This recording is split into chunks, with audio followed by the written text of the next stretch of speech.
just before lunch, I had moved on to the Advocate General's submission at paragraph 59 of his case, at page EF 107, where he'd submitted that the Welsh asbestos case hadn't purported to create any different approach from Imperial tobacco, and said that nothing in the judgment indicated that a requirement of direct connection is imposed. My position is that is not correct. Lord Manse expressly reformulated words used in Martin against Most to include a requirement of directness. He didn't disagree with Lord Walker and Lord Hope that a loose and consequential connection would not be sufficient, but he and the majority of this court held that this was not an exhaustive description of circumstances in which a law will relate to a designated matter. I say that his reasoning and the ratio of the case turned on the fact that the purpose and effect of the Welsh law was not closely and directly related to a conferred competence. Indeed, it is not difficult to see why directness was at the heart of the reasoning, given the difficulty characterising the law as only loosely or consequentially related to funding the NHS. And finally, the Advocate General complained that Lord Manse's words are taken out of context. I would say they are not. Their context reinforces the view that directness and closeness were highly important in determining whether the law related to the funding of health services in Wales. Moreover, I say there's no reason to suggest that Lord Manse's reference to directness cannot be taken from the context of the case than there is to take Lord Walker's references to loose and consequential from the context of that particular case. And I would point out that Lord Manse's approach to the use of directness is entirely consistent with that expressed by President Lord Reid when he sat in the Inner House in the Imperial tobacco case. And it's also consistent with what Lord Brodie said in his speech also. The Imperial tobacco case in the Inner House is in tab 5 of the first volume of Authorities, and Lord Reid's speech is at page EF 588. That's the part where he starts to deal with section 29 of the Scotland Act. Lord Reid begins by referring to Lord Walker at paragraph 119, and thereafter at paragraph 120 explains that the relevant rules are contained in a number of provisions in the Scotland Act and makes specific reference to section 29. And he says it's necessary at this point to consider section 29 2b and 3. As I have explained, section 29(2) states that a provision is outside the competence of the Scottish Parliament if it relates to reserved matters. And he quotes again from Martin against Most at paragraph 49. Thereafter, Lord Reid says, I respectfully agree. In ordinary English, relates to does not mean the same as affects, and although it is a wide expression, it cannot be intended to give such wide construction as to invalidate all legislation affecting matters listed in Schedule 5, however slight, indirect or remote the effect may be. The practical considerations which led to that conclusion in the case law relating to Canada, Australia and Northern Ireland are equally cogent in the context of the Scotland Act. At paragraph 121, he went on to say, deciding whether legislation relates to a reserved matter involves two stages. First, determining the meaning of the words defining the reserved matter, and secondly, determining whether the legislation relates to that matter. At the first stage, it is to be noted that the Scotland Act doesn't adopt a double enumeration model, but defines the Scottish Parliament's powers by implication, as what remains once reserved matters have been excluded. it follows that, unlike the position in Canada, the interpretation of the reserved matters should not reflect any assumption as to the extent of matters which are not reserved. This is all, I mean, I remember this coming back to this is quite an early case. It's against the background of arguments where people were trying to rely on authorities and approaches adopted in other jurisdictions, that's right. Such as Canada and Australia and indeed Ireland. And I think we were trying to explain how the position under the Scotland Act differed from those under other schemes. Yes, so that's certainly what my Lord is dealing with there at 121, but I think it is important to look to what he said immediately before that, which is that in ordinary English, relates to doesn't mean the same as affects, and although it's wide, it can't be intended to give a wide construction as to invalidate all legislation affecting matters listed in Schedule 5, and the words my Lord used are however slight, indirect or remote the effect may be. And certainly the issue about how you deal with the Scottish legislation against the background of the position in Canada and Australia was relevant. But what my Lord went on to say in paragraph 123 was this, that Schedule 5 listed matters, not purposes. Since the question whether a provision relates to a reserved matter is to be determined, read short by reference to its purpose, it appears that the purpose of a provision is to be treated as a pointer to the matter to which it relates. Once the purpose of the provision has been identified, therefore the remaining question is whether the matter to which it points is within the scope of the reserved matters listed in Schedule 5. That question may be straightforward, or it may be more complex depending on the circumstances. At 125, my Lord then went on to say, as Lord Roger observed in Martin against Most, the purpose of a provision will often be clear from its context in the Act in question. The Court can also consider extrinsic material which is relevant to ascertaining the purposes which the provision enacted to achieve. As Lord Hope indicated at paragraph 25, the Court is also expressly required to have regard to the effect of the provision.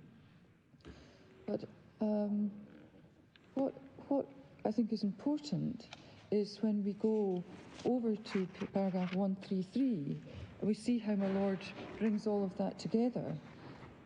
And if I take my Lord to that, in the context of the Imperial tobacco case that dealt with the display of tobacco products and the effort made by the legislature to reduce the attractiveness of these to children, at 133 my Lord said this, I've set out the terms of Section 1. It begins by prohibiting the display of tobacco products in places where such products are sold, subject to a discretion conferred on the Scottish ministers by subsection 4, to provide that no offence is committed by display which complies with prescribed requirements. It then provides a limited exception in respect of tobacconists, subsection 2, again subject to compliance with any requirements which may be prescribed by the Scottish ministers. It also provides a general exception in respect of wholesalers, and again subject to compliance with any requirements which may be prescribed by the Scottish ministers. My Lord said the legal effect of Section 1 is therefore to establish a statutory basis for the regulation by Scottish ministers of the display of tobacco products in places where such products are sold. Its short-term practical consequences will depend, in the first instance, upon how Scottish ministers exercise their regulatory powers. The Court is not equipped to predict the ultimate long-term effects of the provision, nor does it require to do so in order to identify the purpose of Section 1. The extrinsic material indicates that the purpose of Section 1 was to enable Scottish ministers to take steps which might render tobacco products less visible to potential consumers and thereby achieve the reduction in sales and thus in smoking.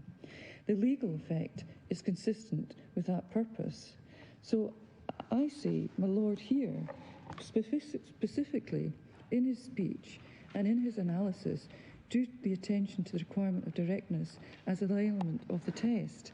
And that's also consistent just with a small part of what my Lord said in paragraph 124. What I was addressing in 133 was it's set out in 132, it was the argument that the purpose of the provisions was the protection of health. I mean, this was effectively restrictions on display of cigarettes, and that the purpose was the protection of health, which was a reserved matter.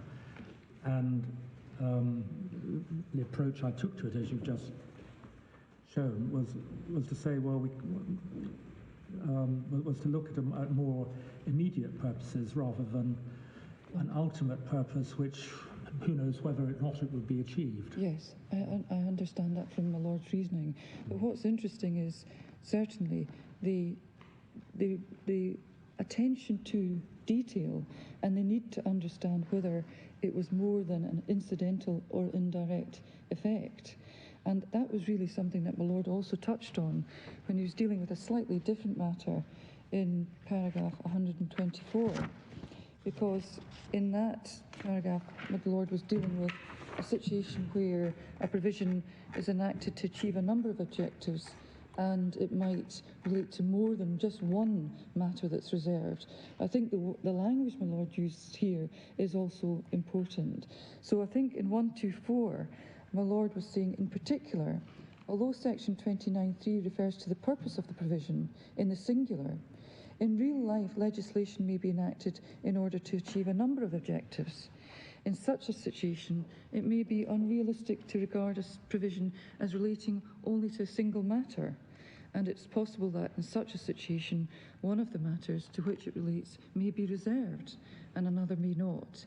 And at that point, my Lord borrowed the hypothetical example given by Lord Roger in Martin against Most, and it was a very obvious example of where simultaneously one might be dealing with a devolved and reserved matter. I don't need to go into that.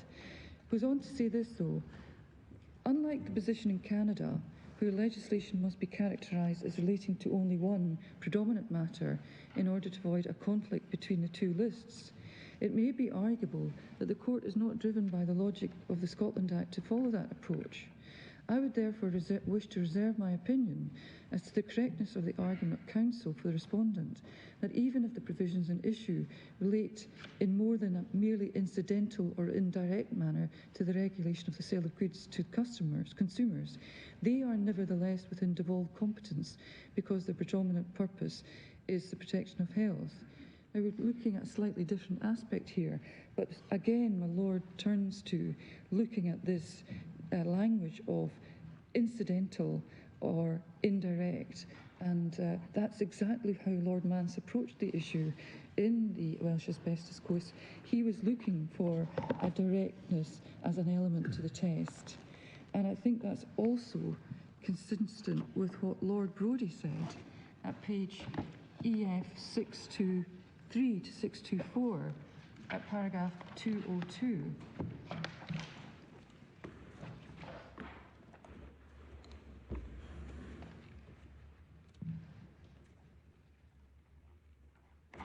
It's really at the bottom of that paragraph, at the bottom of page 623, when he's dealing with the provision that relates to reserved matters. And at the bottom of 623, he said, a provision may, and indeed probably will, have a variety of effects, some more remote than others.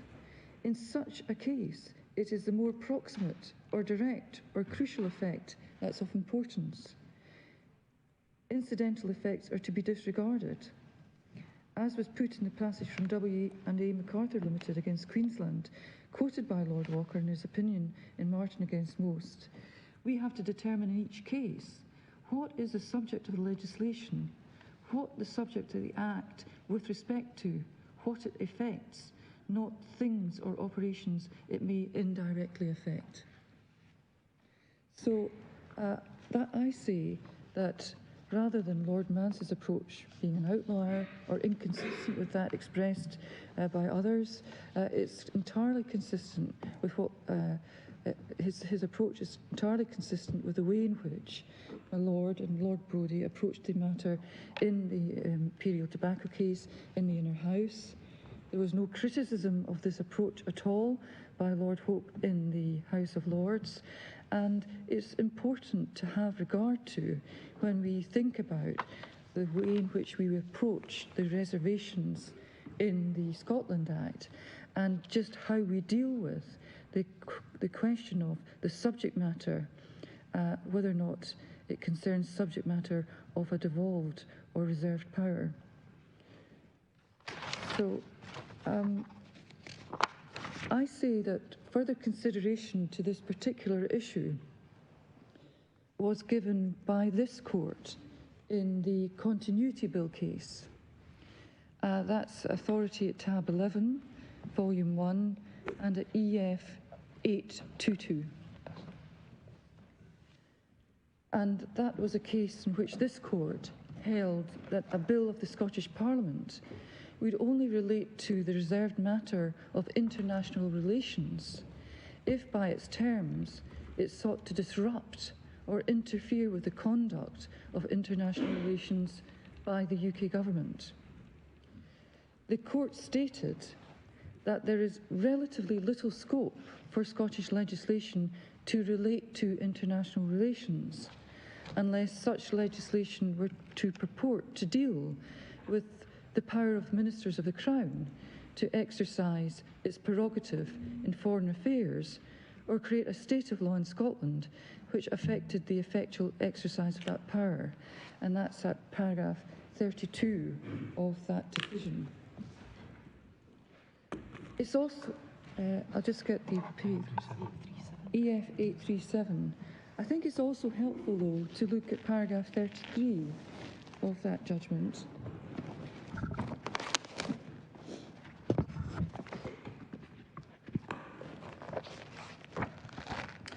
So, 837.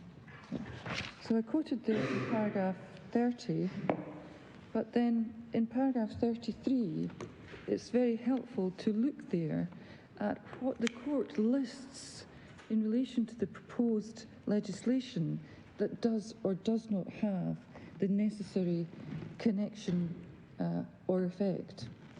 And it says at paragraph 33, in our judgment, the Scottish Bill does not relate to relations with the EU.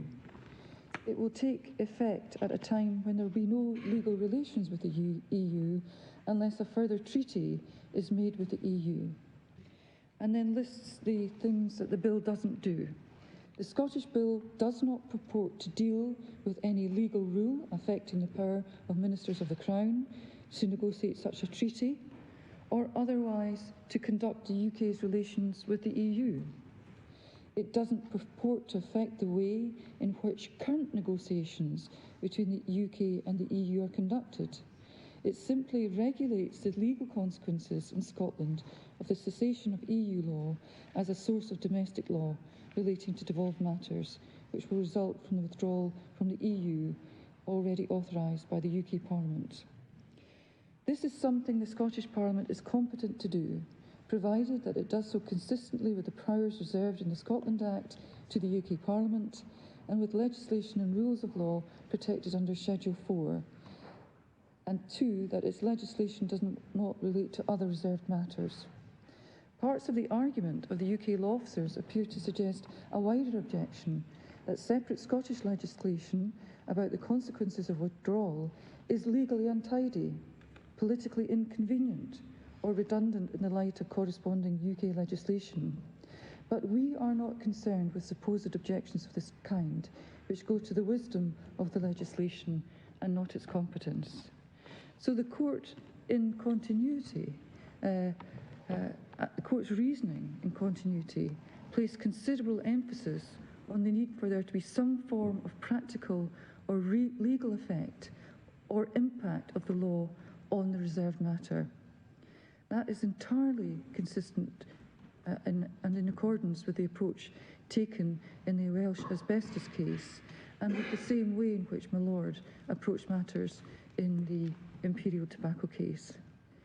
And I say it's implicit in the reasoning of the court in the legal continuity reference that from that, it's reasonable to suggest that holding an advisory referendum on an issue of international affairs would not relate to a reserved matter by the Scottish Parliament. The Advocate General objects that in my written case I didn't relevantly address the Christian Institute case. But that case, I say, doesn't assist in the submissions made by the Advocate General on this point. The case is at EF 771, Authority Tab 10, Volume 1. For the purposes of this reference... What was the page number again, sorry? EF 771. Thank you very much indeed, thank you. Tab 10 in Volume 1. For the purposes of this reference, the relevant issue in the Christian Institute case was whether data sharing provisions in Part 4 of the Children and Young People Scotland Act, which made provision for a named person service to young people, were outside the competence because they related to the Data Protective Directive, which was reserved to the UK Parliament. The Act created a duty to share information about the well-being of children, which did not depend on the consideration of whether it would have been objectively relevant or necessary for that information to be shared. And that's paragraph 16, page EF 778. The court found that although there was a bespoke regime of data processing under the Children and Young People Act 2014, it didn't relate to the Data Protection Act or the Data Protection Directive, the subject matter of which was specifically reserved, because it was not truly distinct from the overall purpose of promoting the well-being of children. You can find that in paragraph 64 to 66, EF 805. This case then, the Christian Institute case, turned on an identification of the core purpose of the legislation, and provisions in relation to data sharing were not to be treated as being distinct from the core purpose. There is, however, nothing in that reasoning that affects the points that I have made. It's true that the Christian Institute case is the Martin against most phraseology that's used and said to represent a well-established approach. You can see that in paragraph 63 on the last line and paragraph 29 at EF 791. But the additional facet introduced by the Welsh asbestos case was not addressed or apparently identified by the court. So, on the basis of these authorities, in my submission, it would seem that a matter will only relate to a reserved matter within the meaning of section 29(2)(b in circumstances where its purpose is directly and closely related to a reserved matter, probably in this context requiring some actual practical effect, such as imposing some practical restriction or impediment on the pursuit of a reserved matter with an indirect, loose or consequential connection being insufficient. So I now turn to the arguments for the proposition that Section 2 relates to the Union before turning to the arguments against that proposition and for the alternative, that is, that Section 2 would not, by virtue of the reservation in paragraph 1b of Schedule 5, be beyond the legislative competence of the Scottish Parliament.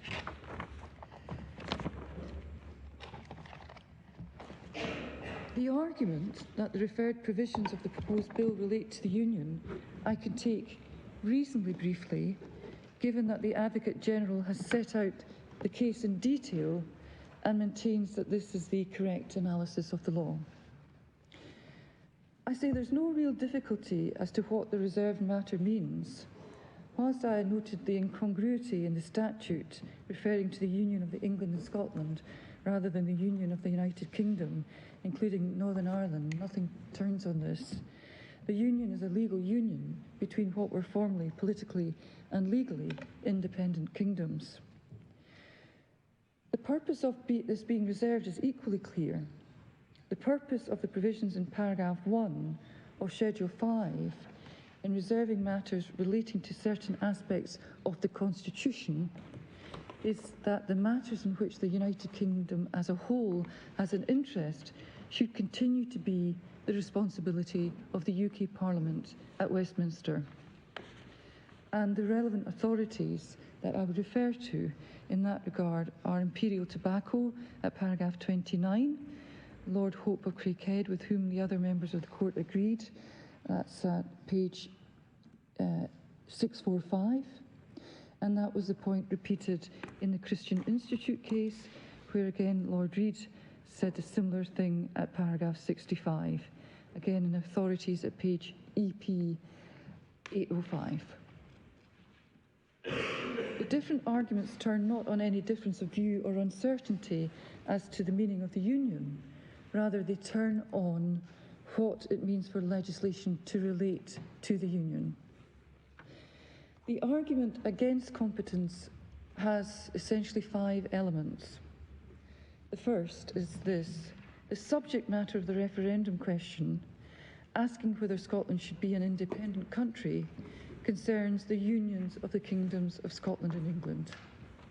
The question asks voters to express their opinion on whether they want the union to continue. That, however, does not resolve the issue, just as it didn't resolve the issue in Christian Institute case, that the subject matter of the provisions in question was data protection. The subject matter in the provisions in the Welsh asbestos case was raising money for the health service. And as the court explained in legal continuity case, legislation relating to international relations would not by dint of its subject matter alone relate to the reserved matter of international relations. Secondly, as we've seen, there have been a number of judicial statements in this court to the effect that a provision will relate to a reserved matter where the purpose of the provision has a more than loose and consequential connection to it. Again, referring to there, Martin against Most at paragraph 49, Lord Walker on page of the electronic bundle of 406, Imperial Tobacco, paragraph 16, Lord Cope at EP 640, and the Legal Continuity Bill, paragraph 27, again electronic number 835, and also to the earlier arguments I made before in relation to legal continuity at paragraph 33. I see you referred us a moment ago to paragraph 65 of Christian Institute. Yes. Yes, I think that's it. Just looking at that, the first sentence may be of some relevance. Yes. I'll just get that, my lord. It's on page 805. Yes.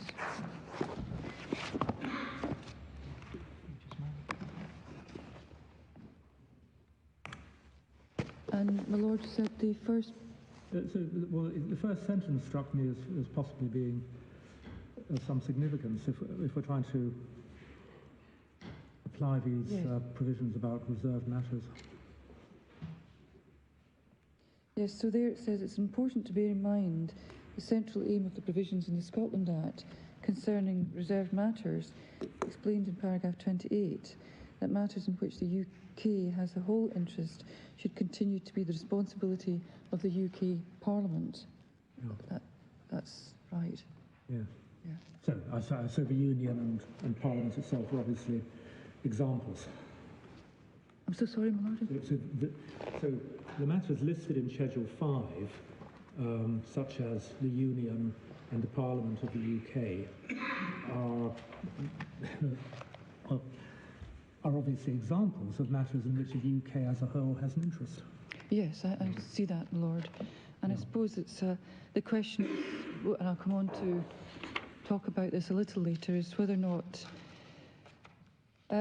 legislating about the Union is enough to meet the relates to test when the referendum is about a matter that's reserved. I think that it might be relevant to think that's the intention of the UK Parliament in creating reserved matters is not to be taken to prevent the Scottish Parliament asking the people of Scotland about matters of importance to the Scottish people, even if reserved. It might be thought that the intention of the constitutional arrangement reflected in the Scotland Act was to prevent the Scottish Parliament unilaterally changing law and matters that are the responsibility of the UK as a whole. And the important thing would be to question whether or not the case law points to the need for some sort of direct rather than consequential practical effect. So if we have simply an advisory referendum, we're not actually taking out of the UK as a whole the step that would be necessary to give effect to the outcome of any advisory referendum. I think that's the important issue that might be raised in connection with the undoubted statement about the purpose of the reservations and the protection of the integrity of the UK Parliament.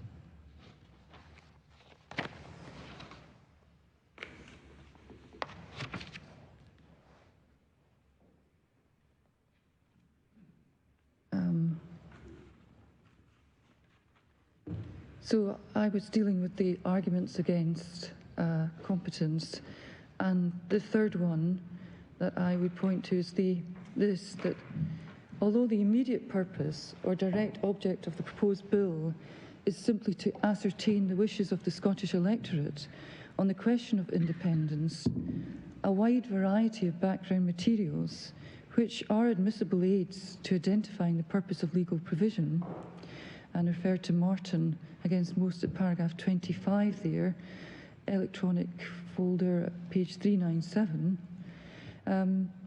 that establishes that this is intended by the Scottish Government to be a step towards independence from the United Kingdom. So the background materials certainly identify the purpose of a legal provision, and that's relevant here. Thus, the argument is that the bill is intended to fulfil a manifesto commitment of the Scottish Government, which stated that the SNP was clear that the referendum must be capable of bringing about independence. And that's reflected in the SNP manifesto, which we have lodged, and it's at page EF 6361, tab 112 in volume 9. Again, I'm terribly sorry. What was the page number in? 6361. Thank you. It's the SNP Manifesto, Scotland's Future, Scotland's Choice, 2021, and the reference is page 12 in that document. And also the Scottish Government's Programme for Government 2021 to 2022 likewise refers to the Scottish Government obtaining a democratic mandate from the people of Scotland to pursue the opportunity of being an independent country.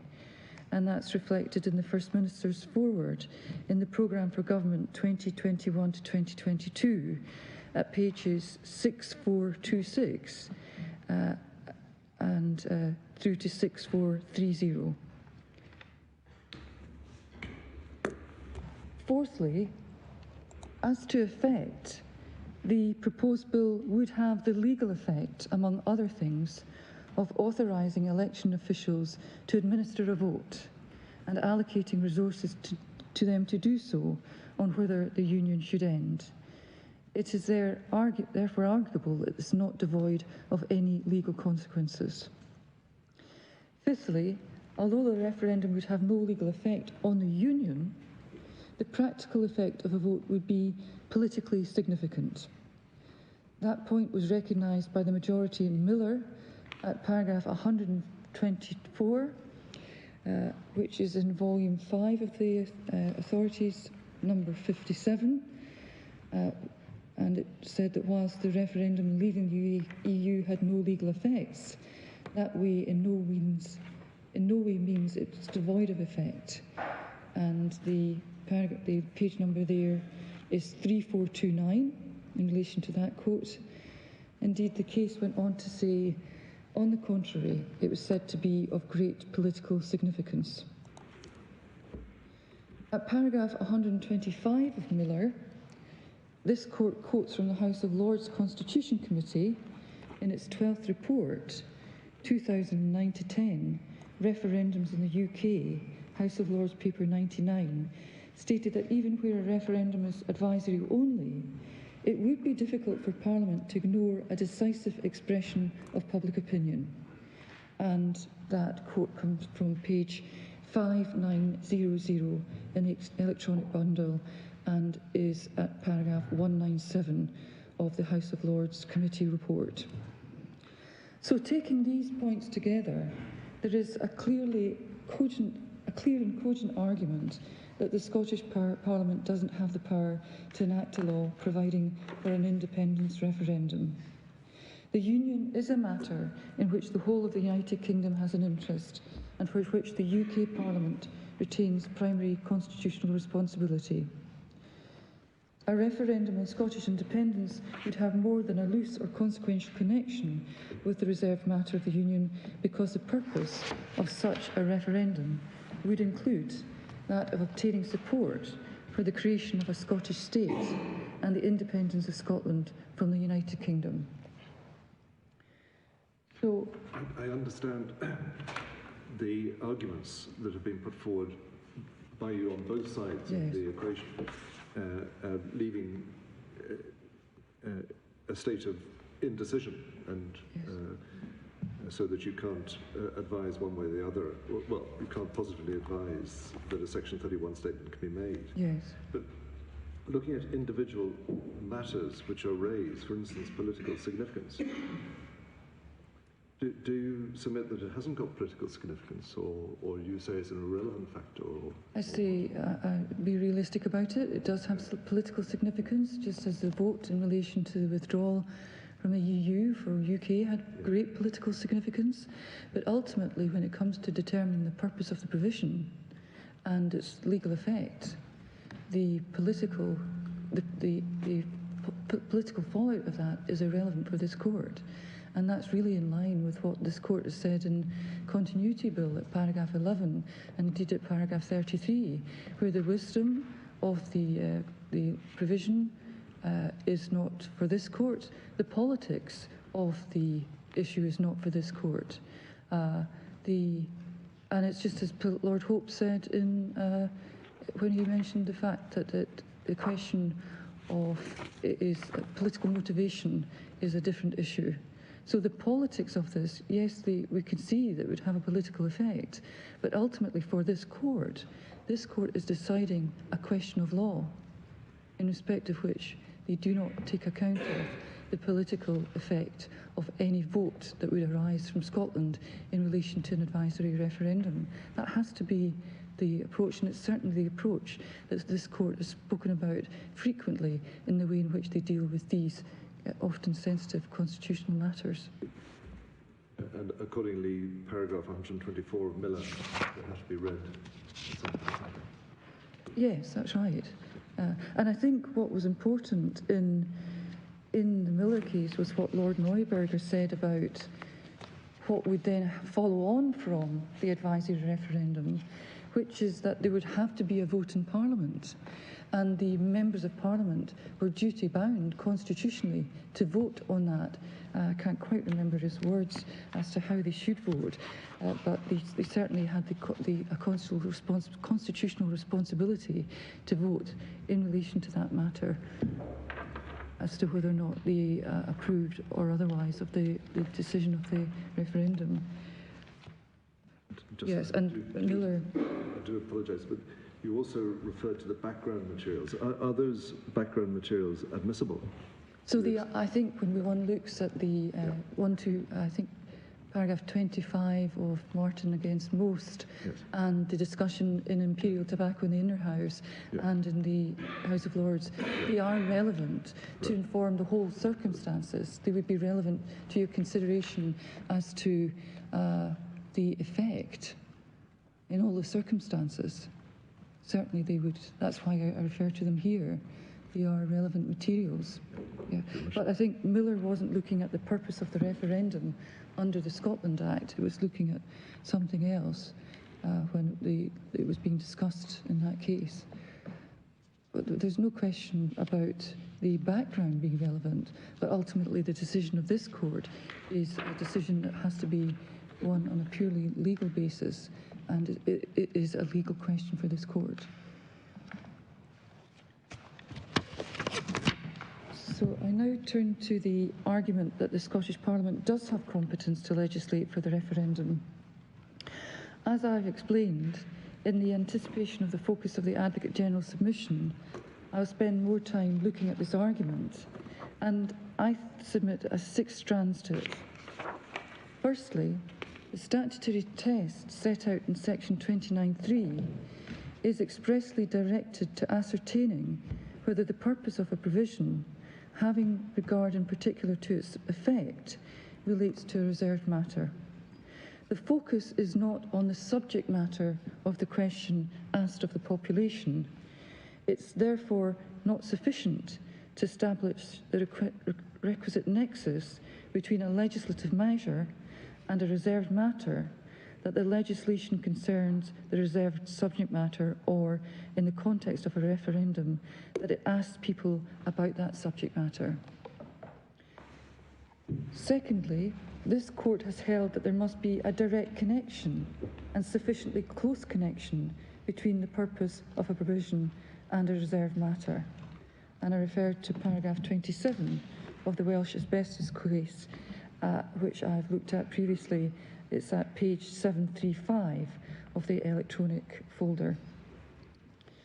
Further, the reasoning of this court in Legal Continuity Bill, to the effect that the bill of the Scottish Parliament would only relate to the reserved matter of international relations if by its terms it sought to disrupt or interfere with the conduct of international relations by the UK government, also suggests that the connection between an advisory referendum and a reserved matter would be insufficiently close and direct. As we've already seen, the court stated that there is relatively little scope for Scottish legislation to relate to international relations, unless such legislation were to purport to deal with the powers of the Ministers of the Crown to exercise its prerogative in foreign affairs, or to create a state of law in Scotland which affected the effectual exercise of that power. That was what we saw in the authority when we looked at paragraph 32, and again I'd refer to pages 837 and 838. In Continuity Bill, the court's reasoning emphasised the need for there to be some form of legal or direct practical effect of the law on the reserved matter for it to relate to that matter. Thirdly, if the exercise of identifying the purpose of a provision for the purposes of excluding legislation from the Scottish Parliament's competence by reference to section 29(3) is analogous to that adopted in the familiar process of statutory construction, that suggests a narrower rather than a wider purpose, being the legally relevant purpose. And in that respect, I refer to the case of Quinte Valley against the Secretary of State for Health. I'm so sorry, I didn't catch that. Yes. R. Quinte Valley against the Secretary of State for Health, which is Authority 49, and it's page EF 2931 and EF 2941. I'm referring from there to paragraph 8 of that judgment, EF 2941, where it says the court's task within permissible bounds of interpretation is to give effect to Parliament's purpose. And I quote there from Lord Bingham. So, might it not be said that the concept of purpose in section 29(3) of the Scotland Act is a little bit broader than the rather more precise idea of parliamentary purpose or intention, which one uses when actually interpreting an act? Doesn't it allow one or require one to have regard to a broader concept of purpose than one would use strictly for identifying the meaning of the statute itself? I've just got it at the back of my mind, for instance, when one's applying convention rights in the context of parliamentary legislation, you ask questions which arise under the convention rights, such as what is the aim or purpose of the legislation, and for that, usually you can have regard not just to the words of the statute, but to the sort of wider context in which the statute has been passed. Isn't it a similar exercise under section 29(3)? Well, I think that what's important is to say we're identifying the purpose of a statutory provision, and it's reasonable enough to look at the canons of the legal the cases that have looked at the process of statutory construction in looking at this Act. So it is important, I think, by way of analogy and by way of informing the process that this court has to go through in order to understand what's the purpose provision in section 29(3) is, to look at how this court has in previous cases considered two particular canons of statutory construction as being relevant. And I do say that it is important to have regard to Quinta Valley, for example. I know that Lord Reid made reference to the case Quinta Valley in the Inner House when he was looking at the way in which to approach the statutory construction in terms of the Scotland Act. And there are two particular statutory constructions that are relevant and should be noticed. So the first is this, that the purpose of a law is in the first instance to be derived from an examination of the words used, including any clause that expressly refers to its purpose. And in that regard, I would cite Bloomsbury International Limited against the Department for Environment, Food and Rural Affairs at paragraphs 10 through to 11. That's at the electronic folder beginning at page 3109 and the particular quote at 3120 I rely on is at paragraphs 10 to 11. And that was Lord Mance with whom Lord Walker, Baroness Hales and Lord Collins agreed. So that case looked at the question of how you look at the statutory provision that related to the landing of fish in the UK, and whether or not you looked at the question of, you interpreted the word landing by considering whether or not you only looked at those fish landed directly on UK soil or through imports or other sources. So the purpose of the legislation was of particular import in the Bloomsbury case. In addition to that, the second point that I would make from the two particular canons of statutory construction that I rely on comes from the case R against the Secretary of State for the Environment, Transport the Regions, ex parte Spath Home Limited, which is 2001 appeal cases, authorities at 46. The electronic pages are 285, and the quotes that I'm going to rely on are at page 2857 to 2862. In that particular case, the meaning attributed to the words of an instrument is an objective question and not to be equated with the subjective intention of the minister or other persons who promoted the legislation, nor equated with individual members or even a majority of members of the legislature. As noted by reference to legal continuity bill, in the context of preserved matters, the purpose of a provision may extend beyond its legal effect, but it's not necessarily the same thing as political motivation.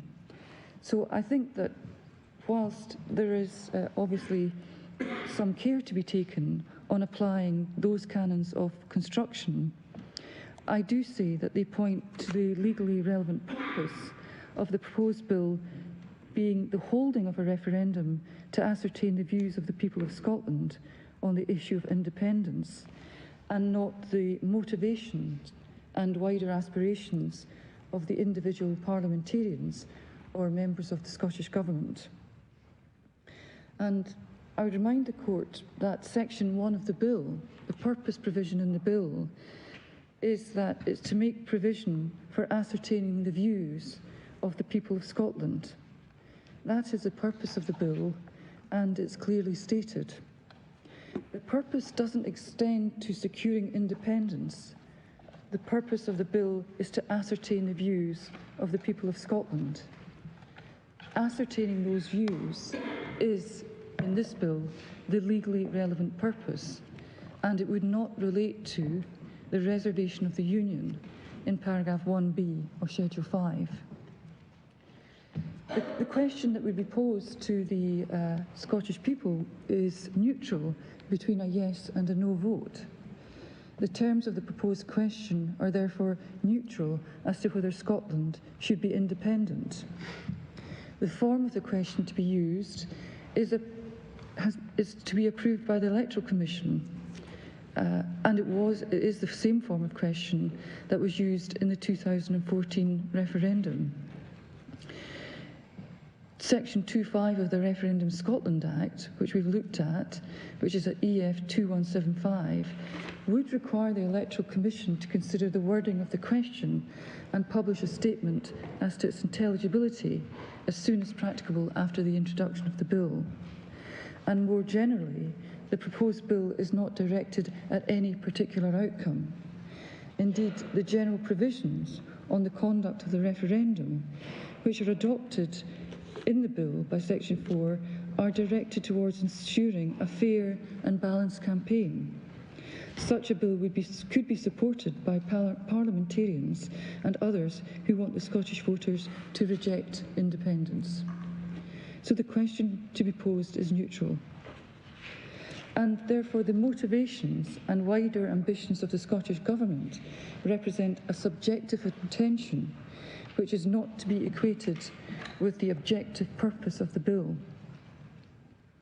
The objective purpose is clearly stated in Section 1, that is to ascertain the views of the people of Scotland. That is the objective purpose of any provision which sanctions the holding of a referendum. The purpose is not changed by the motivations of those seeking to hold the referendum. Fourthly, I say that Section 29.3 requires particular attention to be given to the effect of a provision.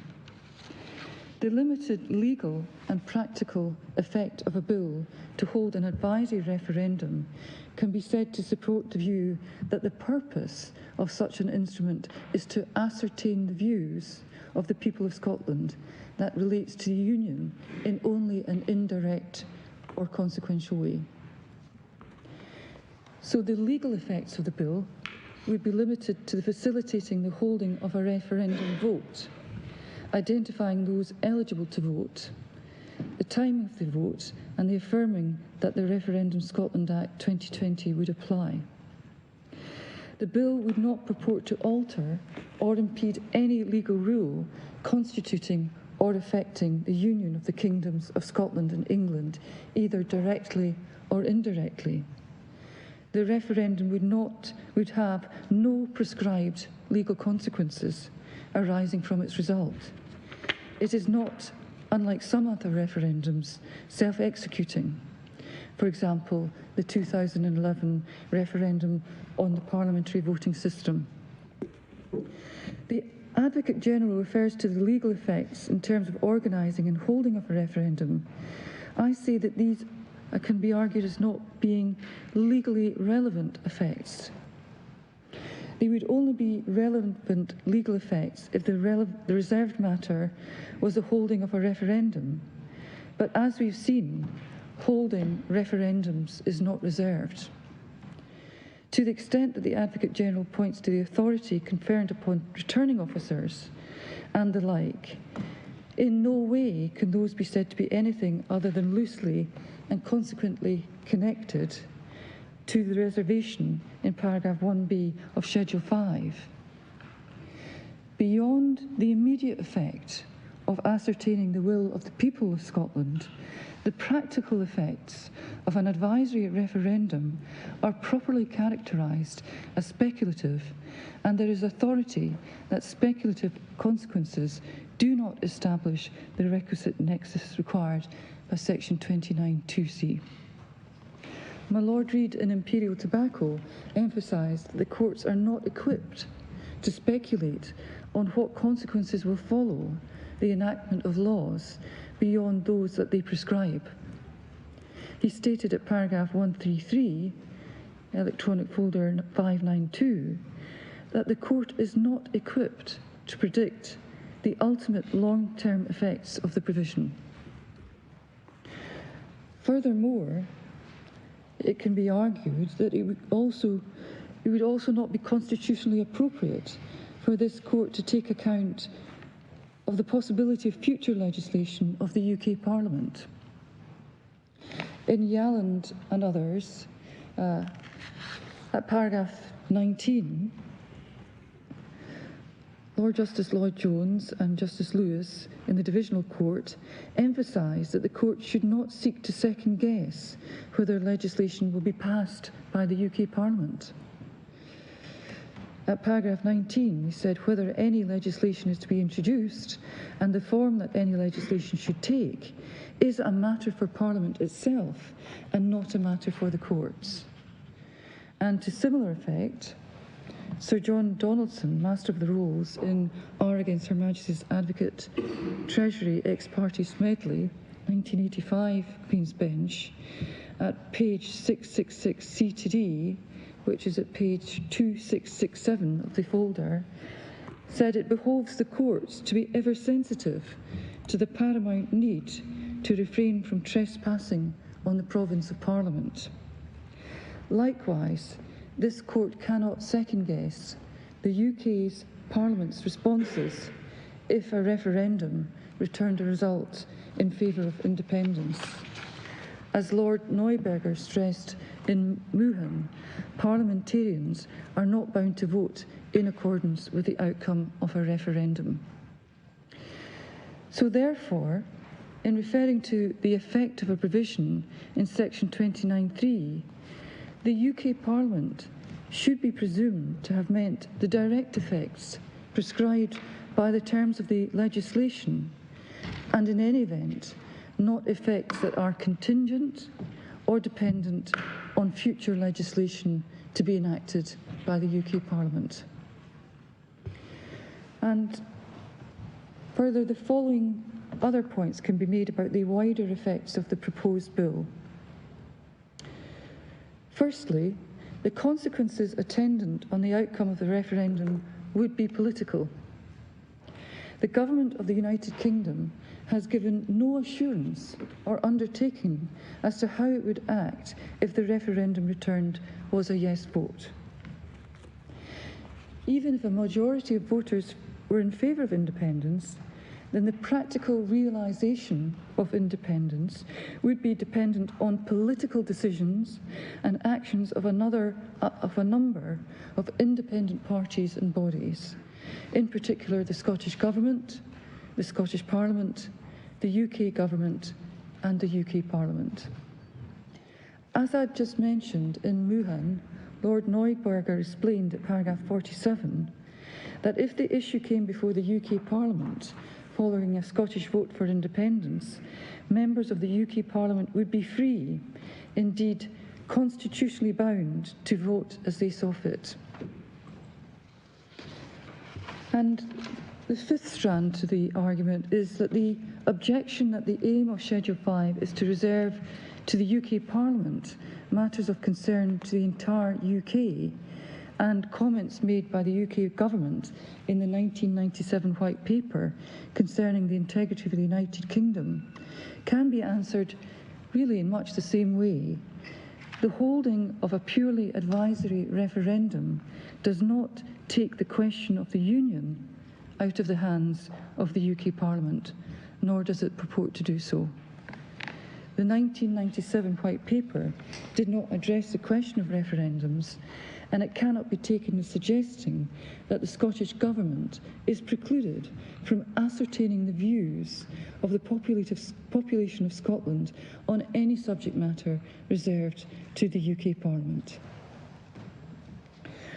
Sixthly, other features of the Scotland Act do support argument in favour of an advisory referendum being within competence. Firstly, it is a necessary implication of the devolution established by the Scotland Act that the Scottish Government may negotiate with the UK Government about reserved matters. It is integral to Section 30 of the Scotland Act, by which modifications can be made to, for example, Schedule 5 by order in Council, approved by both houses of the UK Parliament and the Scottish Parliament, that the Scottish Government may have regard to and discuss adjustments to Schedule 5. Given that Section 30 has been used to modify, for example, reservations relating to Export Credits Guarantee Department, there was an order in 1999 and a relevant statutory instrument. And in addition to that, interception of communications and surveillance, and indeed insolvency law, it's implicit that such modifications were approved by the Scottish Parliament, and it's self-evident that the Scottish Government must be empowered to discuss proposed modifications. That is reinforced by Section 63 of the Scotland Act. I have a copy of that section, but that particularly allows for the conferral by order in Council of functions on Scottish ministers beyond the general transfer of competence. So Section 33 is not in the bundle, but I can pass it up after court for my lords and my lady. I'm so sorry, did you say Section 33? 63. So that allows for the conferral of functions beyond the general transfer of competence. And such an order, if it's to be made under Section 63, requires approval by the Scottish Parliament before it can be made. And the procedures involved in the transfer or conferral of functions is contained in Schedule 7, paragraph 1 of the Act. And I also have a copy of that. So accordingly, it has to be that it's inherent in the entire scheme of devolution that both the Parliament and the Government can consider, discuss, debate and ultimately vote upon proposed changes to the boundaries of legislative and executive competence. In order to exercise such functions in an informed and democratic way, the Government must be able to canvass the views of the people of Scotland on such issues. Reflecting these features of the devolution settlement, political parties can and do campaign in Scottish general elections on policies relating to reserved matters, testing the views of the electorate in general elections on such matters, and taking office on the basis of policies relating to such matters. Most obviously, of course, Scottish independence, but it might relate to any of a large number of reserved matters. There are various examples of the Scottish Parliament debating and passing motions in respect of reserved matters, as was envisaged from the outset of devolution, and I refer to some detail of that in paragraph 45 of my case. So it is significant that the scheme of devolution created by the Scotland Act allows for forms of democratic participation beyond the exercise of the franchise in general elections or ad hoc constituency elections as a means for testing the views of the people of Scotland. By way, for example, Citizens' Assembly of Scotland convened in 2019 and 20, and the Citizens' Assembly on Climate Change in 20 and 21, which was convened under the Climate Change Scotland Act, added Section 9 of the Climate Change Emissions Reductions Targets Scotland Act 2019, added by Section 9, were both exercises in deliberative democracy. In addition, and as I've already explained, the Scottish Parliament can hold referendums to ascertain the views of the people of Scotland on particular issues, and it has a regulated process for holding referendums under the 2020 Act. So the devolution settlement reflects a mixture of principles of representative, deliberative and direct democracy, and also reflected in the fact that devolution settlements for Scotland and Wales now declare that the devolved institutions can only be abolished on the basis of a referendum of the people of those countries. In that respect, I refer to section 63A(3) of the Scotland Act and the Government of Wales Act, section A1, subsection 3.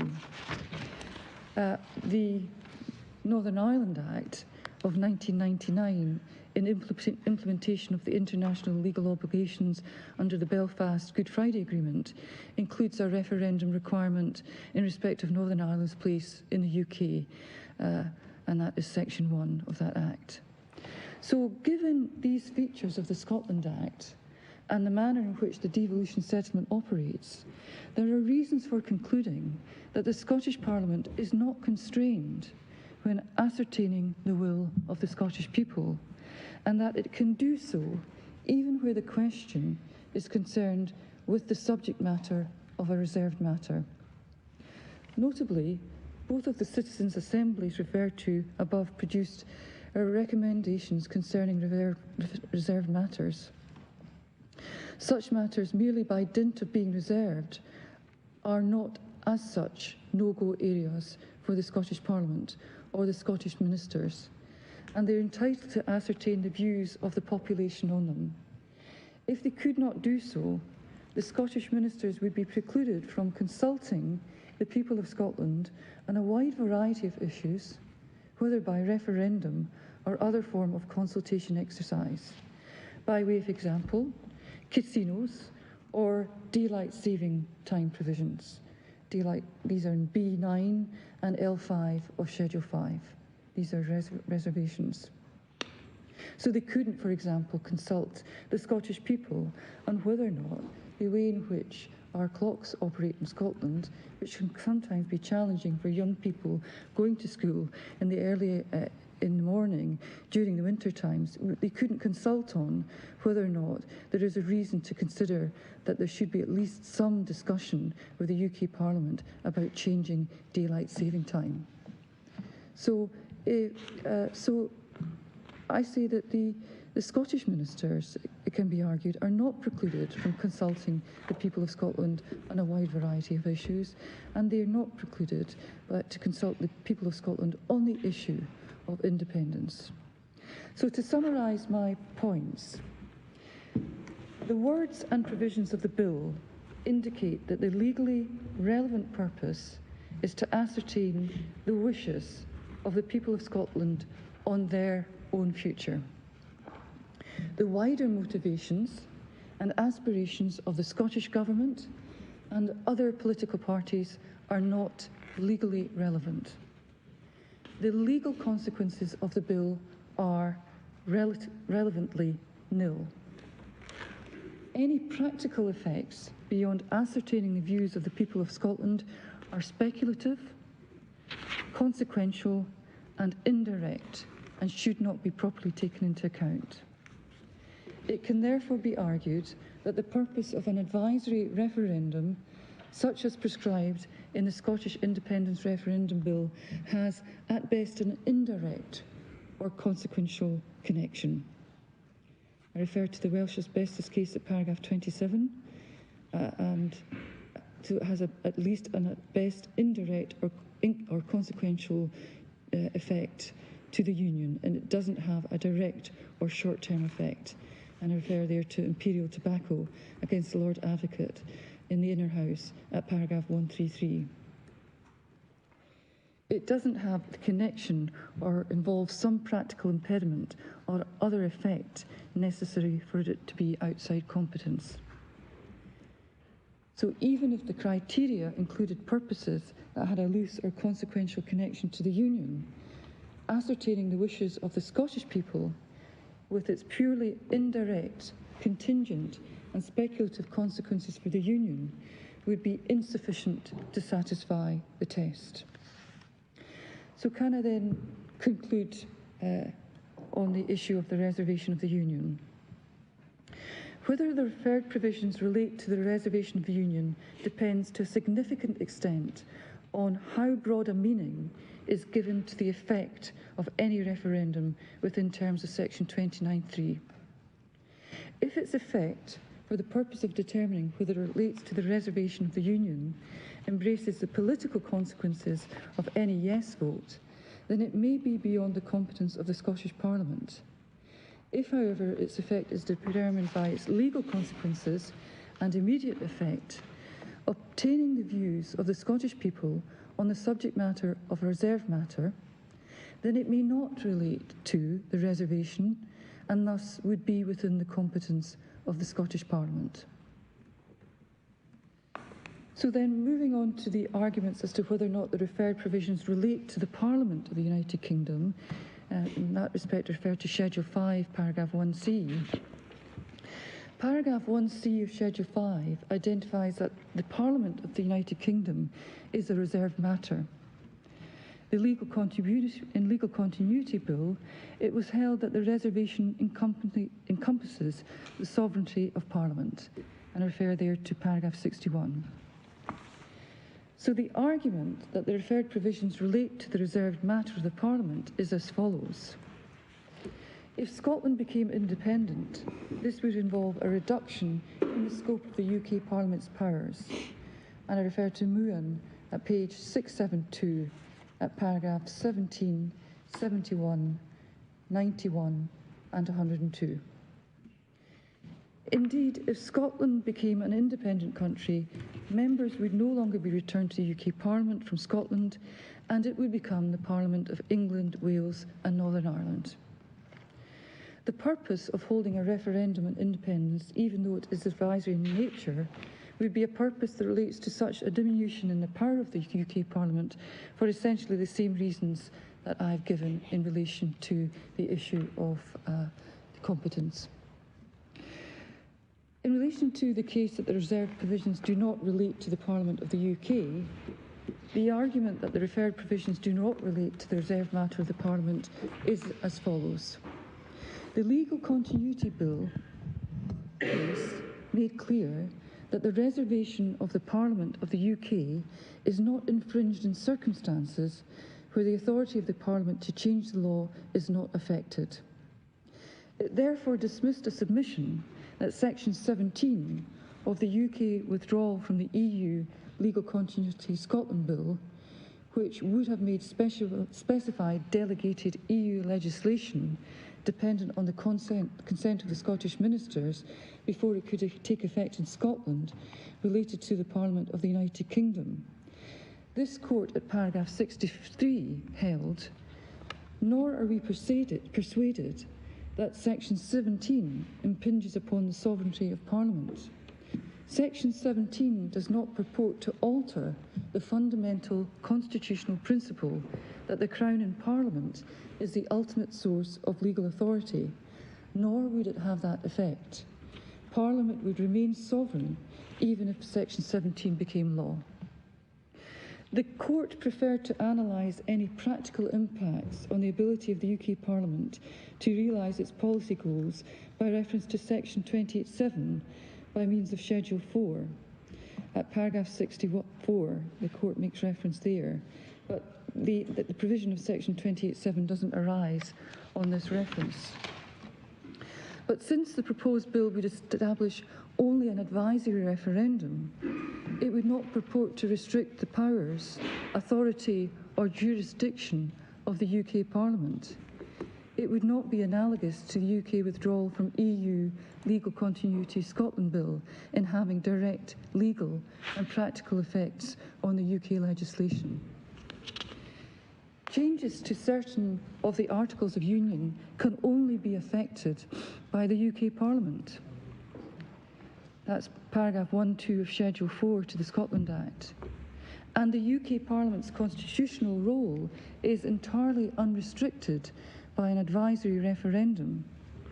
In the words of this court in Legal Continuity Bill, the proposed bill does not purport to alter this fundamental principle, nor would it have that effect. So I would wish to make some concluding observations then, having taken the court through these arguments. Since 2007, at 4 successive Scottish parliamentary elections, the Scottish electorate has returned governments committed to Scottish independence. Separately, at each UK general election since 2015, a majority of MPs from Scottish constituencies have been elected on the same manifesto commitment. Against that background and long-standing consensus that Scotland has the right to self-determination, to what extent, if at all, the holding of a referendum relates to a reserved matter is a question of fundamental, constitutional and public importance. Despite the highly charged political debate, it is a question of law. It is therefore a question that can only be authoritatively determined by this court. I believe it's in the public interest that clarity be brought to the scope of the Scottish Parliament's power in respect to this issue. Accordingly, the Lord Advocate in Scotland has invoked for the first time the right under Scotland Act to refer to this court a devolution issue which is not currently the subject of litigation, and it's done so for the benefit of the Scottish Parliament, the Scottish Government and the people of Scotland, and indeed people throughout the United Kingdom. The outcome of this reference is of particular importance to the Scottish ministers who have sought to, who would wish to introduce a bill on the referendum question if an answer to the reference is given in the negative, and that would be very much their wish. But it is, in this case, a matter that I bring before the court as a result of my retained function as a Lord Advocate, and I seek the court's ruling in order to inform this critically important question. There are 2 issues, I think, that arise from earlier on today that would require some answer, and it may be that we need a little bit more time to do some further investigation. I was asked for whether or not there was some information available to indicate why it was that the paragraph 1F of the schedule to the Act relates only to questions about reserved matters. This was looked at before the case, and in researches we came across internal communications between the UK Parliamentary Council and the Scottish Office, and we do have communications between these 2 offices in relation to this matter. But there really is no assistance from the parliamentary debate or the internal materials. And I submit that it's reasonable to suggest that paragraph 1F reflects recognition by the Parliament that it's not possible to foresee all circumstances in a question about a reserved matter could arise, and an intention to capture all such circumstances without exception. One possible explanation for 1F not extending beyond reserved matters is that at the time of the legislation, reserved matters was a new concept at the heart of the devolution regime, in which no existing jurisprudence was available, and therefore in respect of which it may have been thought that there was a need for a particular provision under Schedule 6 to ensure that these questions could be brought for the consideration of this court. I would have to look it up again, but didn't the original devolution to the Northern Irish Parliament in 1922, didn't it operate on the same model of reserved matters? Yeah. So that's something that we've yet to look at, the Irish background, and it's something that we will do so. Yeah. Okay. We couldn't find any of the explanatory notes for what act was it? the Northern Ireland Act 1998, but we haven't looked any earlier than that. But we will undertake that exercise and try and do the necessary comparative exercise that might inform. I was just concerned that the concept of reserved matters was slightly older than 1998, but I stand to be corrected. And very well. Well, I suppose it was new for Scotland. That's possibly what I mean. So that's is that possible explanation? Is all I'm saying. But there's really no assistance from the parliamentary debate or internal materials. We'll continue to look, but there was quite an exhaustive search done before today on that. Lady Rose asked a question of whether or not a member's bill could be challenged under paragraph 34 of Schedule 6. That's where a member chose to introduce the legislation and confirmed that in their view, it was within competence. I would answer this question by saying it really wouldn't arise in practice, as in practice, the Lord Advocate doesn't refer a bill until after stage 3 in that respect. But I wouldn't rule out that it could be challenged under paragraph 34 in the right exceptional circumstances. So it could be done, but in practice it really doesn't arise. And there's a particular involvement of the Lord Advocate at stage 3 in the private member's bill procedure for referral to the Supreme Court on a question of legislative competence. Could it be helpful if you were to explain to us what the Lord Advocate's role is at stage 3? Yes, so I can give that in writing. I do have. If that's more convenient. I think that's possibly more helpful because it's quite. I do have some material here that could easily be prepared and handed up, along with, if we can get it, some further background material on the issue of the schedule to the Act and paragraph 1F. And just to help me, stage 3, what does that So mean? that's in relation to the point at which the bill has been introduced. It's gone through the relevant processes within Parliament in terms of debate, committee stage and amendments. And the final stage in the process is stage 3, and that's the stage at which the Lord Advocate would then consider whether or not, as a result of the terms of the bill, or indeed any amendments, that the case should be referred to the Supreme Court in terms of a legislative competence issue. But I can easily give my Lord a flowchart on that. Yeah, no, I think I've understood from your explanation. Thank you. Is that something different from the Section 33 process? So this Section 33, I just need to check with Section 33.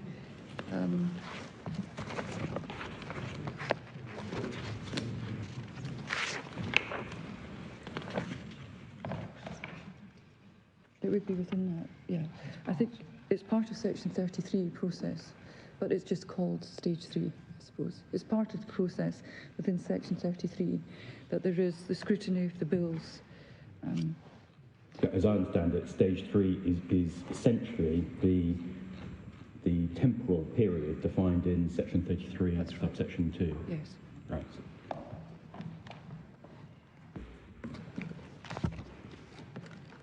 Yes, thank you. So unless there's anything else, those are my submissions.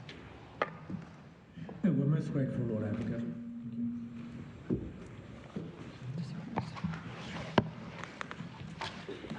You follow the statement. Sir James. My Lords, my Lady, I'm going to take the issues of jurisdiction and discretion together and try and focus the submissions a bit under that composite heading. The starting point we submit for the issue of jurisdiction in particular is that there is clear and consistent authority, including at this elevated level, that it is not appropriate for courts generally to engage with abstract questions of law until the facts are known. And the case law has made it entirely clear that the facts for this purpose include whether possible legislation will in fact be passed, what its precise terms will be, and indeed very often a factual matrix to which such legislation actually applies. That case law doesn't just identify those as the relevant facts for the purpose of the principle. It examines in some detail why the courts take that position. And I wanted to take you to 2 or 3 authorities, if I may, on those matters. The first of them is the Attorney General for Northern Ireland's reference in this court behind tab 12, starting at page 866. And the relevant page, sorry, it's maybe very inconvenient to give you the start page if you're doing it electronically. 872 is the page I actually want.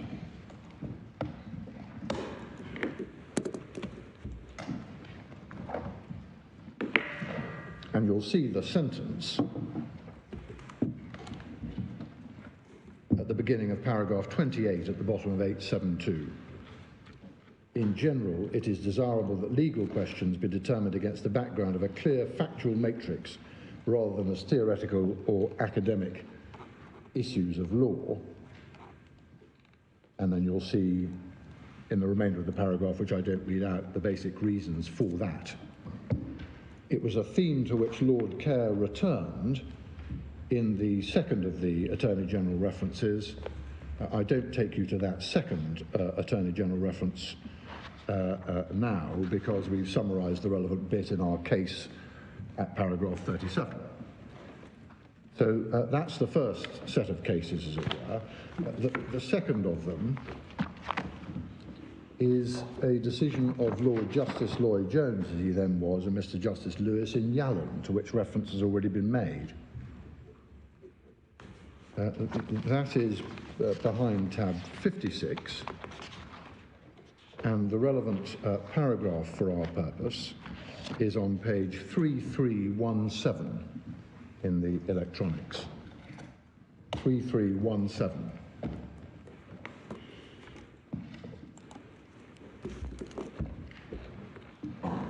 And as you see, para 25 says it will rarely be appropriate to consider such issues when they may depend in part on factual matters or future events, since until those factual matters are established or the events occur, the courts will not be in a position to know with sufficient certainty what issues do arise in a particular case.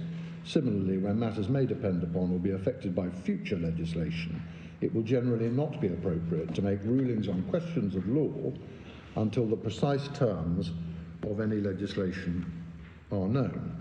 And that paragraph, with those principles and that explanation there set out, was effectively dispositive on the facts of that case. Well, in the circumstances of this case, there's a majority in the Scottish Parliament, and we're told that the legislation is going to be proposed, and surely we can take it it's going to be passed. My Lord, I don't think you can, Why not? with respect, take that as read. Why not?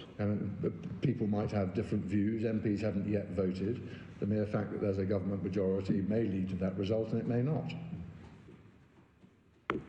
My Lord shrugs your shoulders, so that's unrealistic. It's a matter for you to take into account. But normally the views of courts are that even if a government has a majority, and even if a government is proposing legislation, it doesn't necessarily follow that it will be passed at all, and if it is, will necessarily be passed in precisely the terms in which it sits when it's introduced. This is, in essence, a very short piece of legislation. One can hardly imagine fundamental changes to the question or to the operative parts of it. Well, my Lord, you may very well be right. I simply don't know. There may be operative parts that get changed by way of amendment, there may not. In any event, I'm simply on the principles at the moment rather than necessarily how it applies here. I don't want to diminish the force of the point my Lord puts to me. I'm not entirely unrealistic. It is a short piece of legislation, and I suspect that on both sides' cases, the issues that would arise at the later stage in relation to competence will arise come what may, and irrespective of the precise form of the question. So I'm not seeking to deny that. This is in large part, as it were, a setup to the submissions I'm going to make, which are of broader significance in this case, about how jurisdiction works under the Scotland Act, where you will need to bear in mind not just the facts of this case and the potential clarity of the legislation, but more generally how the Act works, and in particular the interrelationship between Section 31(1) and Section 1, Paragraph 1F of Schedule 6. That's the key bit for present purposes, and that's a bit that isn't confined necessarily, or at all, to this particular piece of legislation. So that's the broader answer of principle. The third of the authorities I wanted to show you to involve one of the members of the court in Yallen, but not the other. By this point, Mr. Justice Lewis had become Lord Justice Lewis and was sitting with Mrs. Justice Steyn in Counsel General for Wales, tab 59, page 3530.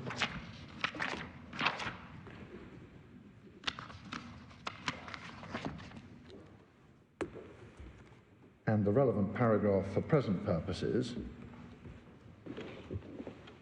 is paragraph 33, starting halfway down, or a little over halfway down, page 3530. Can I invite the court to read to yourselves that paragraph? Quite a long paragraph, but maybe more convenient to read it to yourselves.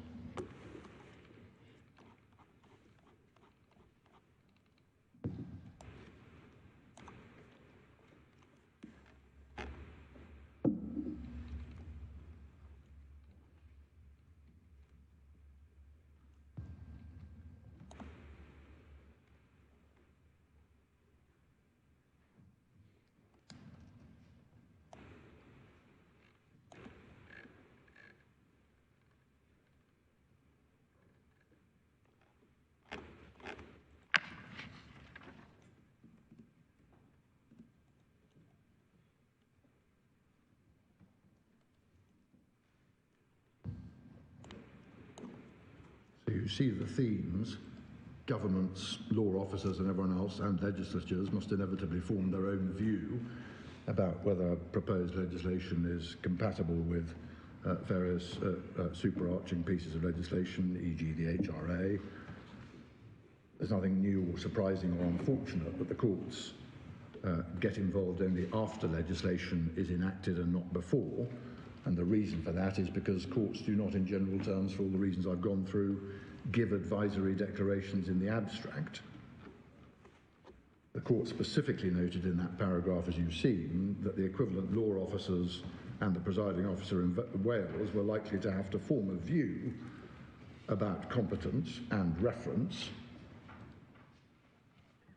but they do not seek advisory declarations prior to the passing of bills. So that's the critical paragraph for present purposes from Counsel General Wales, and you will note that the Court of Appeal dismissed the appeal. I don't need to go to that dismissal for present purposes. If you wanted, it's at page 3562 in the authorities bundle. And since the service of our written case on this reference, i.e. this reference, this court has refused the Counsel General permission to appeal further to this court. But, I mean, in our case, might it not be said that it's not going to be an advisory declaration and it's not in the abstract? I mean, if the court rules on the matter, it will be deciding the point in the context of this bill, won't it? My Lord, it will, but it will be deciding the point in the context of a draft bill that hasn't been introduced into the Scottish Parliament and has yet to go through those processes. And I'm going to take you through the processes that the Scotland Act envisages before a reference in relation to a bill can be made. So, my Lord, I don't seek to suggest that this paragraph is directly on all fours, and I fully take the point you put to me. But this is the basic rule, and the purpose of taking you to these authorities is not to say we are in pari materia. It is to say this is the basic starting point, well known, well established, against the backdrop of which Parliament then legislated in the Scotland Act to set up what we will submit is a limited set of circumstances in relation to draft bills where Parliament, where the courts can do precisely the thing they wouldn't otherwise do, namely to give a view about the competence to pass particular as yet unenacted legislation. They take it to the final stage of passing and then the courts get involved. So the Scotland Act 1998 and the equivalent other pieces of devolution legislation represent an exception, and we submit a narrow and carefully circumscribed exception to what otherwise would be the basic principle as adumbrated in these cases. That's how we put that point. It's an exceptional jurisdiction in a number of ways. In also the fact that that this court is exercising an original jurisdiction. Yes. In proceedings which can only be initiated by law officers. Yes. It's very much giving this court a constitutional jurisdiction.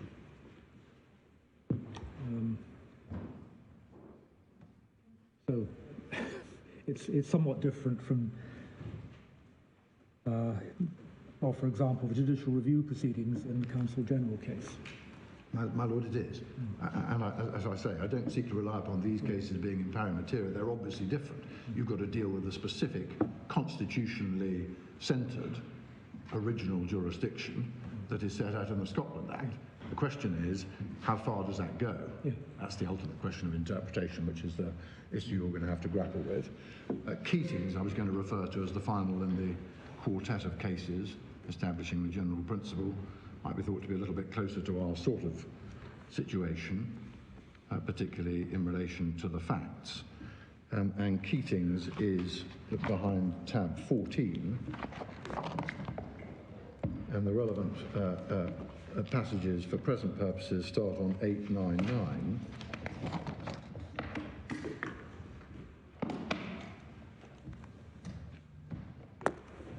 And again, I don't invite you to go through them all now,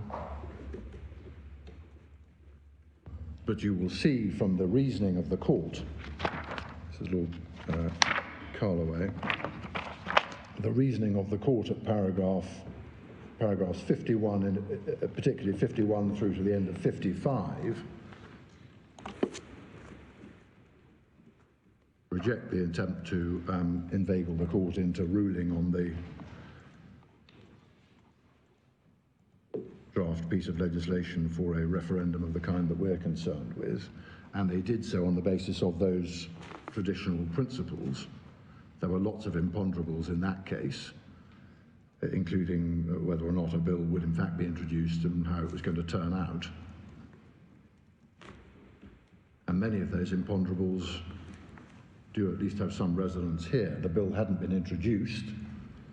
As the court put it, a draft bill has no legal status.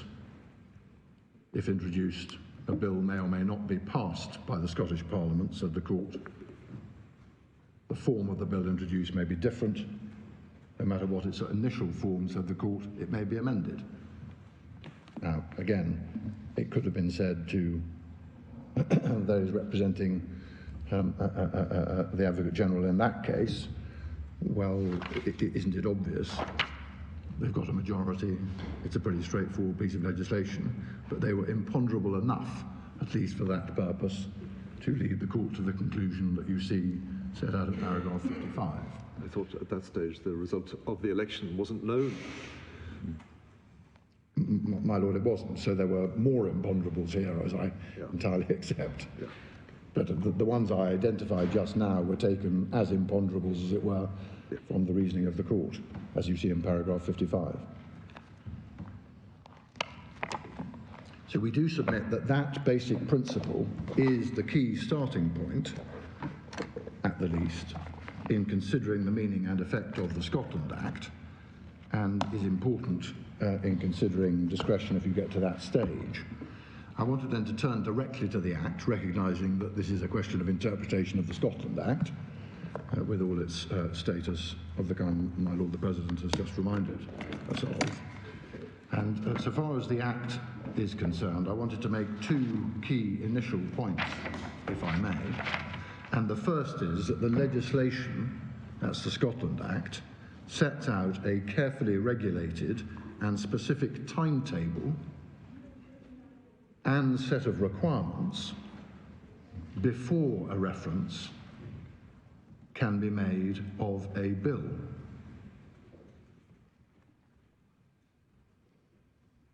So if you go into tab 1 of the authorities and get the Scotland Act, if I may, can I just remind you of the key provisions so far as this is concerned? The position essentially is that the bill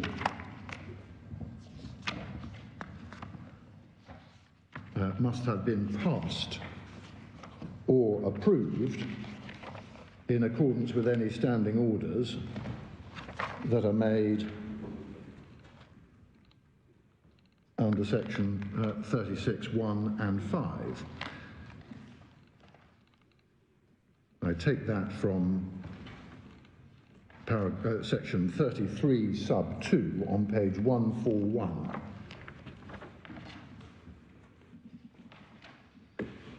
So the power to make a reference is given to the law officers that my Lord the President identified. That's 33(1).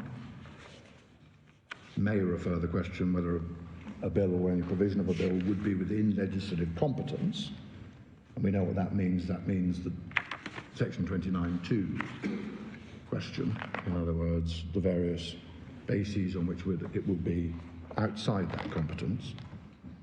And then sub 2, subject to subsection 3, he may make a reference in relation to a bill at any time during the period of 4 weeks beginning with the passing of the bill, and then any period of 4 weeks beginning with any approval of the bill in accordance with standing orders made by virtue of 36(5), which we'll look at in a second. So the basic position is that there can be no reference by the law officers under the scheme of this legislation until the bill has passed. And then there's a set period of 4 weeks within which the reference has to be made. So passing is the necessary and the mandatory temporal precondition to the making of a reference. What then of the stages of the bills before you get to that point? Go forward, if you would, to page 146 and have a look at section 36. What this does is to make mandatory provision for the content of parliamentary standing orders of the Scottish Parliament. Standing orders shall include provision, as you see from 36(1), and then you see the various stages for general debate on a bill with an opportunity for members to vote on its general principles, for consideration of and an opportunity for members to vote on the details of the bill,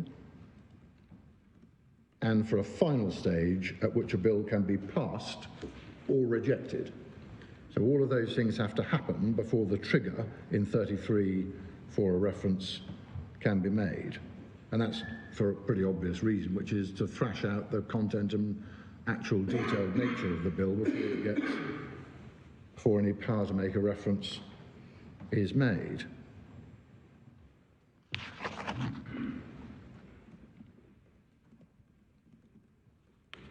You will then see, and we don't need to trouble too much with it, but you saw reference to 36(5) and the approval process earlier on in the provision I took you to, and you will see that 36(5) is effectively a reference back to 36(4). I'm not going to go through the intricacies of that, but it is at least worth chasing through those procedural intricacies as the alternative to passing as the trigger point for a reference. In a specific type of situation, you've got to have standing orders making provision for various other sorts of process that have to be gone through before the reference trigger point is reached. They are, in essence, and in very broad summary, matters where the subject matter of the bill are to do with how you get elected to the Scottish Parliament. So there is an intricate scheme for standing orders to regulate those parliamentary stages, and they include provision, as you see, for detailed consideration of bills by the Scottish Parliament.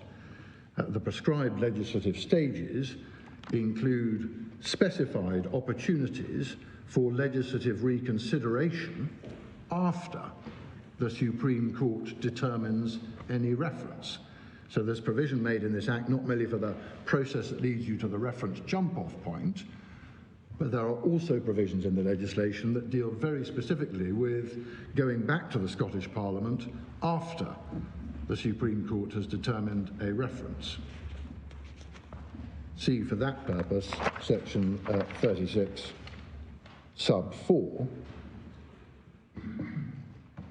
standing order shall provide for an opportunity for the reconsideration of a bill after its passing if and only if the Supreme Court decides that the bill or any provision of it would not be within the legislative competence of the Parliament. So in other words, if you assume introduction, they pass, the statements are made, the bill is prima facie deemed to be competent, it comes to the Supreme Court. The Supreme Court disagrees, says no, that provision and that provision and that provision are not within competence. Standing orders have then got to provide for a process, or at least for the opportunity for the Scottish Parliament to reconsider. So that's part of the built-in process. All of those processes presuppose that the draft bill has gone through the first essential stage of introduction. And I'll come back to that because section 31 and how it works is at the heart of the interpretive debate that you will have to grapple with. But all of those stages, as I say, are preceded by the requirements for the various statements and the offering of views. Then it gets introduced, then you have the standing orders, then you have come back if the Supreme Court decides any part of the past legislation is in fact outside competence. You will also have noted, and I thought the President reminded us of it a minute ago, that as part of that intricate structure, only specified office holders can refer. See section 33, sub 1, at page 141, and they are the Advocate General, the Lord Advocate, or the Attorney General.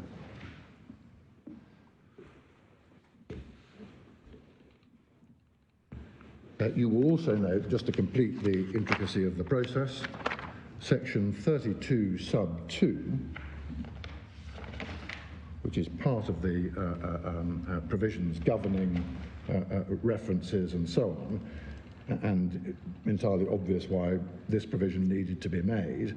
32.2 is on page 137, and what it does is to preclude the presiding officer from submitting a passed bill for assent if a reference is made within that 4-week period.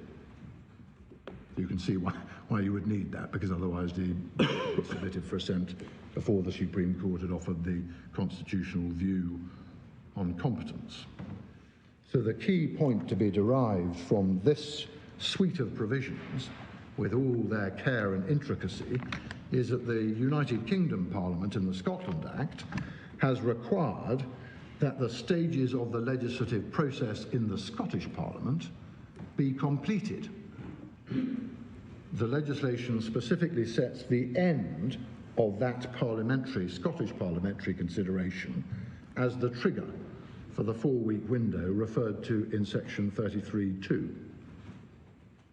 And the clear intention is therefore, at this stage, that the bill in the Scottish Parliament has gone through all of its legislative stages, all of those stages referred to in 36.1, so that it is in final form and simply awaiting assent. That's the only thing that needs to happen, is His Majesty needs to put the chop on it. It is the point at which the issue, therefore, bear in mind at least the basic themes from the case law I took you to earlier, it is the point, legislatively, it is the point at which the issue that will come before the Supreme Court is as close to not being abstract or inchoate as possible. You've done everything apart from His Majesty putting his chop on it. You will also note, as part of this legislative structure, and it is just to note, that there are relevant provisions within it, and provisions specifically made for orders in council to be made that would specifically modify both of Schedules 4 and or 5. You see that from section 30 sub 2 on page 131. And that was a point that was noted by the Lord President in Keating's at paragraph 55. You may have picked up that reference in paragraph 55 of Keating's to that power. And it was that section 30 power which was used to make the order in 2013 modifying Schedule 5, the bits that we're worrying about when we get to that competent stage, so as to permit the referendum which took place on the 18th of September 2014. The order, if you wanted, is at tab 36, page 2164, but it followed, as you will recall, a political agreement that was reached between Her Majesty's Government and the Scottish Government in 2012, which you also have in the bundle. But section 30, for present purposes, sits as part of that scheme. You can change it if you want to, but it has to be done by that process, which is specifically provided for. So that's the first point I wanted to draw attention to in relation to the Act. It sets out a carefully regulated and specific timetable and set of requirements before a reference can be made. You can't just do it willy-nilly. It's very carefully done, and it's very carefully done with an eye to all of the line of case law I took you to earlier. It sets the time point for jumping off at the point where the legislation is in effect final apart from assent. Second point in relation to the legislation, it is also evident, and Parliament, that's the UK Parliament, will have appreciated this fact as well, that a variety of documents are likely to be created before introduction of a bill into the Scottish Parliament, and those documents will normally accompany the bill at introduction. So, explanatory notes, policy memoranda, committee reports, and so on. I say will normally, under the Scottish Parliament Standing Orders Rule 9.3, any bill must be accompanied by a financial memorandum and explanatory notes, and a Scottish Government bill has also got to be accompanied by a policy memorandum setting out the policy objectives. See page 6441 in your authorities bundle. And this point is of interest because those sorts of documents, which may be perhaps, to come back to Lord Stevens, less necessary in the context of a simple bill with a basic purpose like this, but might be very, very important in relation to more complex legislation, which this scheme will have to govern as well, and whatever view you take on 31.1 and its relationship to Schedule 6, paragraph 1, will also have to work for. It's of interest because these sorts of documents have long been held in your case law to be particularly important as informing the consideration of whether or not the bill or a bill and its provisions are within competence. And that is no doubt because 29.3 puts the spotlight squarely on purpose and effect. Can you just please give me the page reference again for Rule 9.3? 6441. Thank you. Is that one.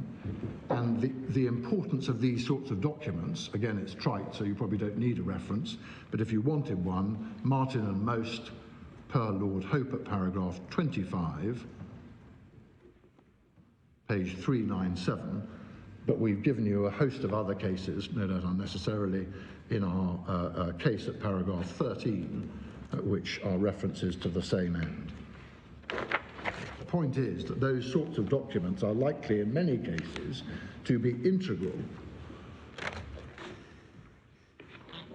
to the consideration by this court of competence and therefore the fulfilment by this court of its constitutional role. And they will be lost.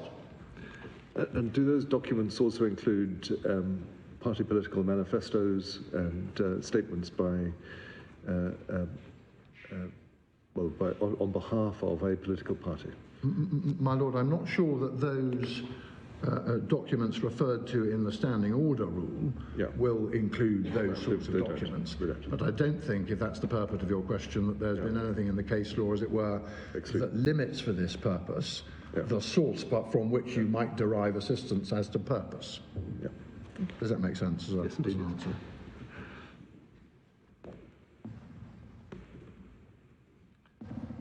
So the reason that the legislation goes into this level of careful detail setting out the pre-enactment safeguards is obvious. The United Kingdom Parliament clearly recognised that lots can happen to a bill during legislative stages through the Scottish Parliament, including those that must be set up under the standing orders, given the requirements of section 36(5) that I've taken you to. Those processes affect the shape of what can then be referred. The legislatively inchoate must become coet.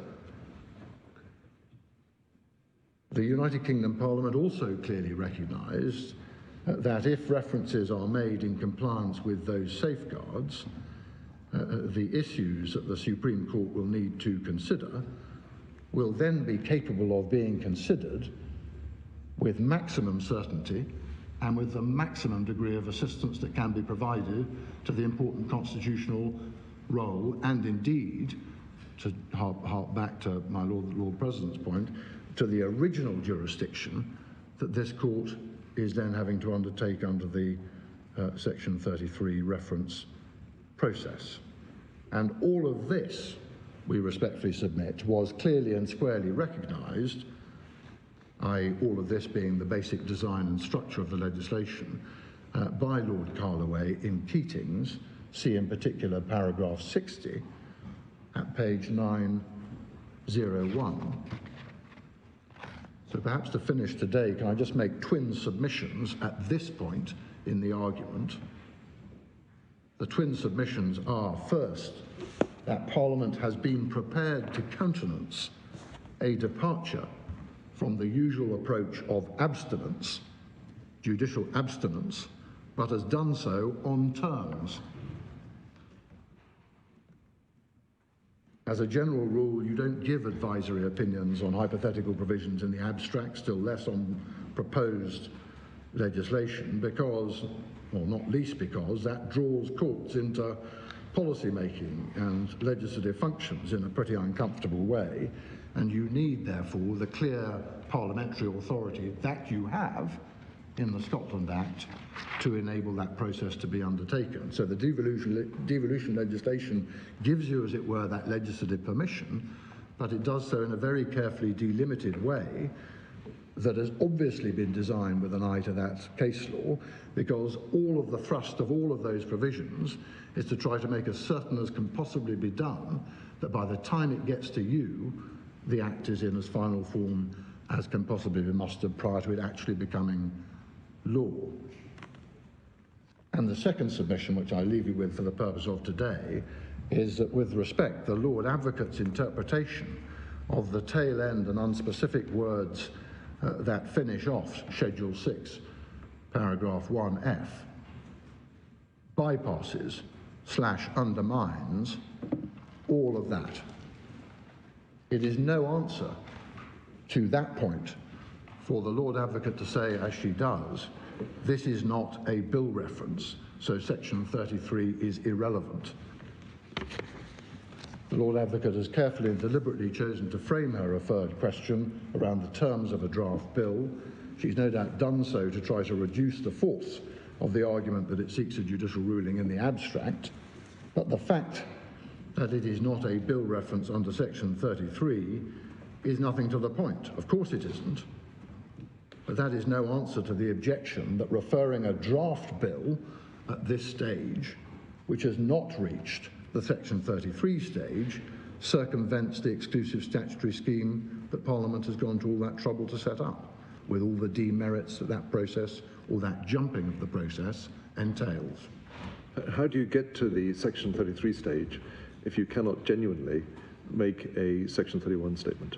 My Lord, my answer to that, and I'm going to come back to it in more detail tomorrow as the next topic when I consider how Section 31 fits into this scheme, my ultimate answer to that question, given the time, is so be it. Parliament has set up a jurisdictional precondition to the introduction of a bill into the Scottish Parliament, which is that you need to be able to persuade, I was about to say even, but that would be disrespectful, even your own law officer. You can't even persuade your own law officer that you are within competence.